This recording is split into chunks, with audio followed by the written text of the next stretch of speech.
Thank you, Mr. President. I'd begin by asking for a roll call, if I could. Roll call requested. Roll call granted.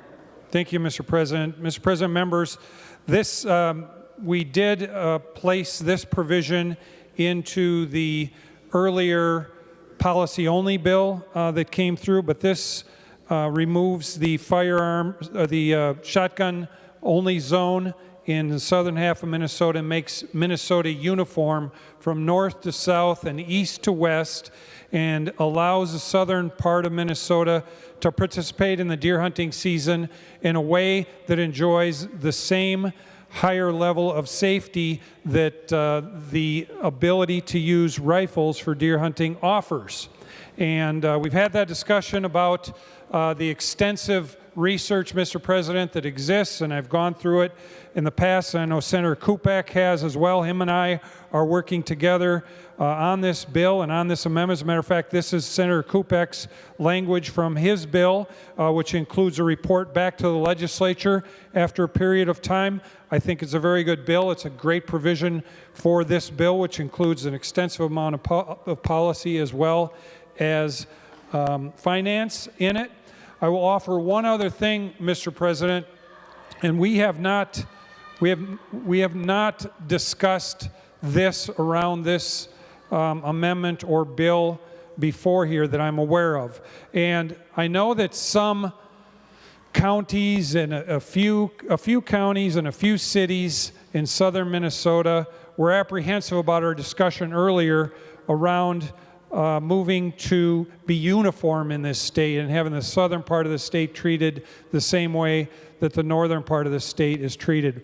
And some of them have a desire to be treated differently still going forward. And I will offer to those subdivisions, I will offer to those counties, cities of the first class, other cities, towns, municipal corporations, or other government subdivisions that we have in law right now, Mr. President, 471.633, which is a preemption statute for firearms in the state of Minnesota. Evidently, Mr. President, when this preemption statute was written, and I don't have the date on that, there was a compromise that happened. So state government said, local units of government, you can't regulate firearms.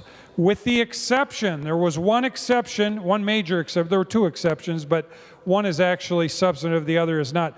One substantive exception, and that says a governmental subdivision may regulate the discharge of firearms. That's paragraph A in 471.633. A governmental subdivision may regulate the discharge of firearms. So, members, a city, a county, a township, or other local unit of government can, it's written very broadly, can, the authority is given to them very broadly, can regulate the discharge of firearms in their locality completely. They can regulate the discharge of firearms to a certain time, so a certain time of day they could limit discharge of firearms, a certain time of year that they could limit the discharge of firearms, or among others, Mr. President, they could limit a certain type of firearm from being discharged within their township, city, county, or local subdivision.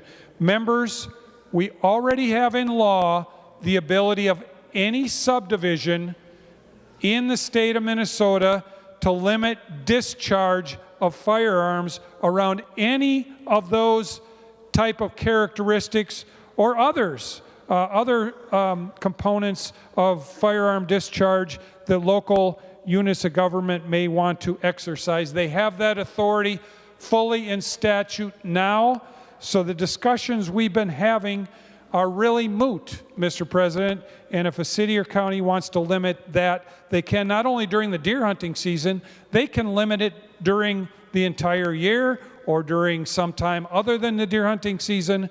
It's really up to that local subdivision to make those decisions. So, Mr. President, that is the amendment, and I ask for your support. Thank you, Mr. President.